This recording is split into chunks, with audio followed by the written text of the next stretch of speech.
Welcome to the Handyman Academy podcast with your hosts, Jeremy and Cait. Hey, this is Jeremy, and this is my wife, Cait. Hello. And today we are talking about the idea of doing 12 weeks of vacation every year. So, a little background, Cait works in corporate America, if you will. She works for one of the big Fortune 500 company. Fortune 500 companies, exactly.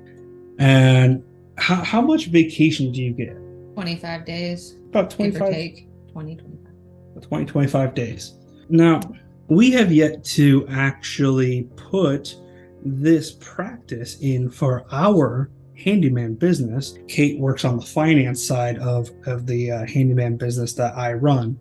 But the goal is that we are going to be putting into practice 12 weeks of vacation every year. So that's 3 months of vacation. And now, depending on your circumstances, we are looking at 1 week every month. Like, how does that sound? That sounds really good. To only work 3 weeks. Yeah. 15 days.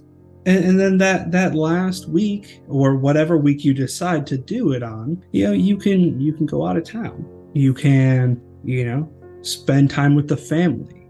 You can catch up on household things, because as it's always said, the mechanic's car is always broken. The handyman always has the most rundown house, right? There's always something else to fix. Always. I know I have a list a mile long for our almost 100-year-old house to fix or finish fixing. And so the idea is that in the 3 weeks, or a little bit more depending on the month that you're working, you have a specific monetary goal to hit.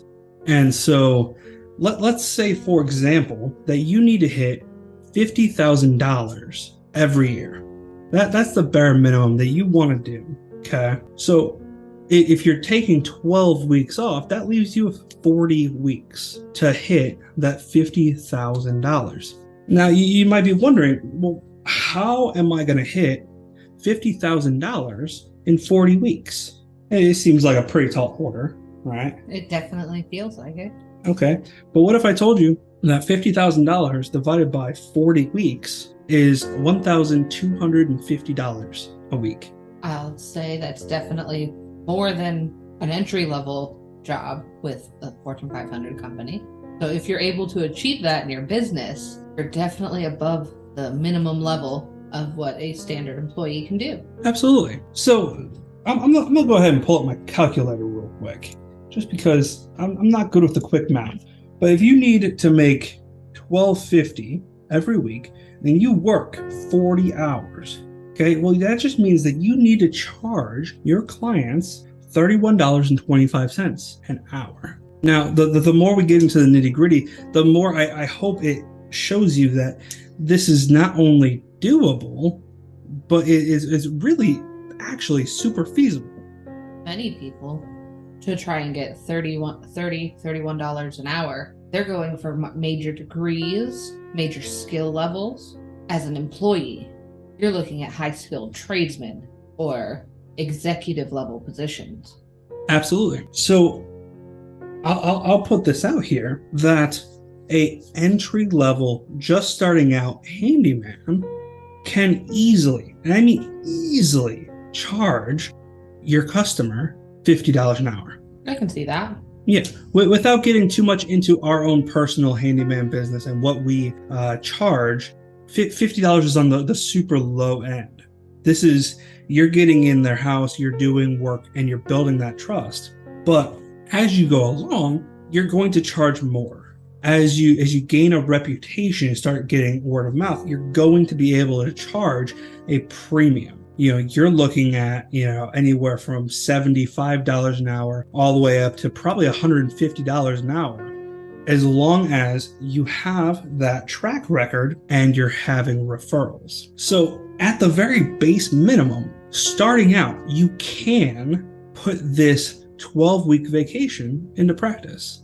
Now, what would that do for you? If you had not only the ability to make $50,000 a year starting out, but you also aren't burning yourself out by working crazy hours that is typically associated with a startup business. Like that sounds great, right? You're on the other side of this. You're my wife, And if I was working 80 hours a week, you'd never see me. Never see you. The dog wouldn't know who you are. Kids wouldn't know who you are. Exactly.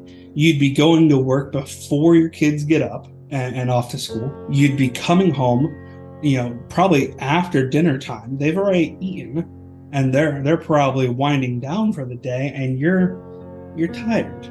So why wouldn't you try to work less hours, make more money, and take more time for vacation, where you can actually say, hey, I was there with my children when they were growing up. I was more than just the person who claims that they didn't have their homework done by dinner time, and now they're up super late, ruining their sleep schedule, and you're the bad guy. Absolutely.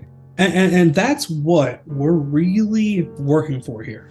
We want you to make enough money to not only survive, but to thrive. And we want you to have as much time with your family as your family needs, and then some. So I hope you enjoy this little conversation, and we will be back next week with even more content, and we're going to continue fleshing out this system for our own business, and we'll take you along as we get you from a brand new handyman to the hometown handyman that everybody knows and loves. And your family's going to love it. So I appreciate you guys stopping by, and until next time.